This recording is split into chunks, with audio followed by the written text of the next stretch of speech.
Hello दोस्तों imagine करो आप सुबह सवेरे उठते हो, अपने पार्टनर की हाथ की बनी चाय पीते हो और अपना फोन चेक करते हो जिसमें आपको ये मैसेज आया होता है कि आपके अकाउंट में 3 लाख रुपए एज ए डिविडेंड डिपॉजिट हो गए हैं। आप ये मैसेज पर एकदम रिलैक्स फील करते हो क्योंकि अब आप जिसके साथ चाहो टाइम स्पेंड कर सकते हो, जहाँ चाहे ट्रैवल कर सकते हो, वो भी बिना पैसों की फिक्र किए, क्योंकि आप फाइनेंशियली फ्री हो। दोस्तों, फाइनेंशियल फ्रीडम का लफ्ज सुनते ही बहुत से लोग ये सोचते हैं कि हम तो जॉब होल्डर हैं और हमारी सैलरी इतनी कम है जिससे हमारी नीड्स बहुत मुश्किल से पूरी होती हैं, तो हम तो कभी भी फाइनेंशियल फ्री हो नहीं सकते।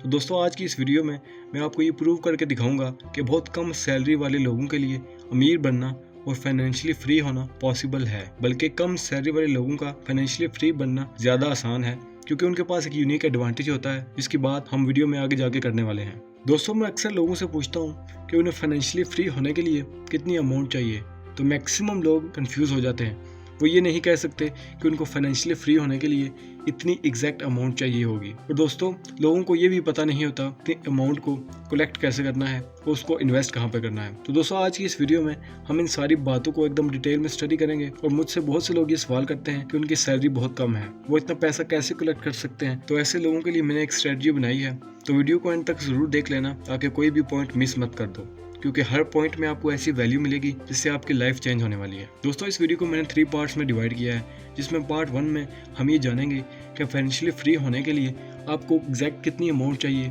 उसको कैसे कैलकुलेट करना है। दोस्तों, आगे चल के हम देखेंगे कि एग्जैक्ट अमाउंट कैलकुलेट करने के बाद आपने उसको अर्न कैसे करना है।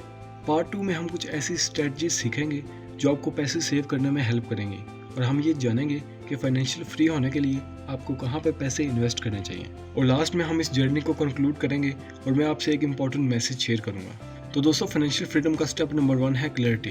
अगर आपको ये ही क्लियर नहीं होगा कि आपको फाइनेंशियल फ्री होने के लिए कितनी अमाउंट चाहिए, तो आप कभी भी उसको अचीव कर नहीं पाओगे। सिंपल लैंग्वेज में, आपके ईयरली एक्सपेंस का 25 टाइम्स अगर आप कलेक्ट करके इन्वेस्ट कर देते हो, तो आप बगैर काम किए लाइफ टाइम अपनी सेविंग्स पर रिटायर हो सकते हो। दोस्तों, अगर आपका एवरेज एक्सपेंस 25,000 रुपये महाना है, जो कि साल का 3 लाख बनता है, तो फाइनेंशियल फ्री होने के लिए आपको जो अमाउंट चाहिए वो होगा 75 लाख रुपीज़। लेकिन दोस्तों, ये 25% रूल यूएस के एक ऑथर का है, जहाँ पे इन्फ्लेशन को निकाल के आपको 4% तक एवरेज रिटर्न मिलता है। लेकिन हमारी कंट्री में आप 25% रिटर्न तो इंडेक्स फंड से भी कमा सकते हो। तो हमारे हिसाब से अमाउंट 4% नहीं बल्कि 8% के हिसाब से कैलकुलेट होगा, जो कि 25,000 के हिसाब से बनेगा 37 लैक्स, जिसको आप राउंड अबाउट करके 40 लैक्स कंसिडर कर सकते हो। लेकिन दोस्तों, 40 लाख रुपीज़ एक कम सैलरी वाले एवरेज मिडिल क्लास के लिए तो बहुत ज़्यादा है, जिसकी बात मैंने वीडियो के स्टार्ट में की थी। दोस्तों, जब भी फाइनेंशियल फ्रीडम की बात आती है तो मैक्सिमम लोग आपको यही कहते सुनाई देंगे कि आपको अपनी सैलरी का 50% इन्वेस्ट करना चाहिए। लेकिन मेरे हिसाब से ये रियल लाइफ में पॉसिबल है ही नहीं। ये स्ट्रेटजी थ्योरी में ही अच्छी लगती है और मैक्सिमम लोगों के लिए इतनी एग्रेसिव सेविंग करना पॉसिबल होता ही नहीं है। दोस्तों, मैं आपको रिकमेंड करूंगा कि आप 50-30-20 रूल को यूज़ करो, जो मैं खुद भी यूज़ कर रहा हूँ, जो कि रियलिस्टिक भी है और हर इंसान के लिए फॉलो करना पॉसिबल भी है। दोस्तों, इस रूल के अकॉर्डिंग आपने अपनी इनकम का 50% हिस्सा अपनी डेली नीड्स के लिए रखना है, जैसे कि बिजली का बिल, घर का किराया और किचन के एक्सपेंस वगैरह। बाकी 30% आपने अपने नॉलेज और एक्सपीरियंसेस को इंक्रीज करने के लिए यूज करना है। दोस्तों, यहाँ पे मैंने एक्सपीरियंस का लफ्ज इसलिए यूज किया है क्योंकि ये हर किसी के लिए डिफरेंट हो सकता है। अगर आपको ट्रैवलिंग और बुक रीडिंग का शौक है, तो आप अपनी इनकम का 30% उसके लिए रखोगे। दोस्तों, यहाँ पे बहुत से लोग ये सोचेंगे कि जब हम इस अमाउंट को इन्वेस्ट करके ज्यादा रिटर्न कमा सकते हैं, फिर हम इस अमाउंट को इन्वेस्ट क्यों ना करें। उनके लिए ये अमाउंट वेस्ट करने जैसा है, जो कि एकदम गलत थिंकिंग है। दोस्तों, ह्यूमन साइकोलॉजी है कि इंसान अपने एक्सपीरियंसेस से सीखता है।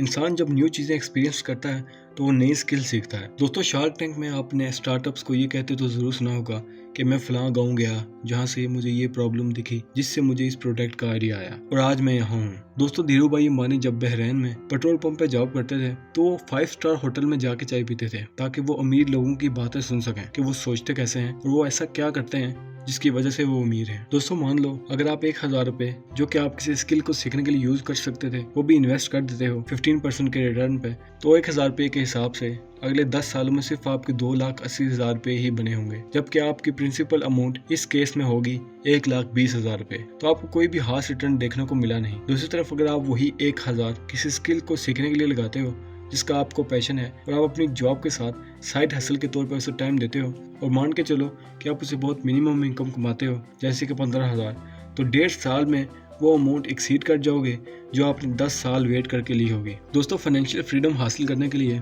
सिर्फ पैसे इन्वेस्ट करना ही काफ़ी नहीं है, बल्कि एक से ज़्यादा इनकम स्ट्रीम बनाना भी बहुत ज़रूरी है। तो दोस्तों, जिनकी सैलरी बहुत कम है उनको मैं यही एडवाइस करूँगा कि वो न्यू स्किल सीखें और अपने लिए एक न्यू इनकम सोर्स बनाएं। लेकिन शर्त यह है कि अपनी इनकम बढ़ने के साथ साथ आपने अपने एक्सपेंसेस को नहीं बढ़ाना। नेक्स्ट स्टेप है सेविंग और इन्वेस्टिंग।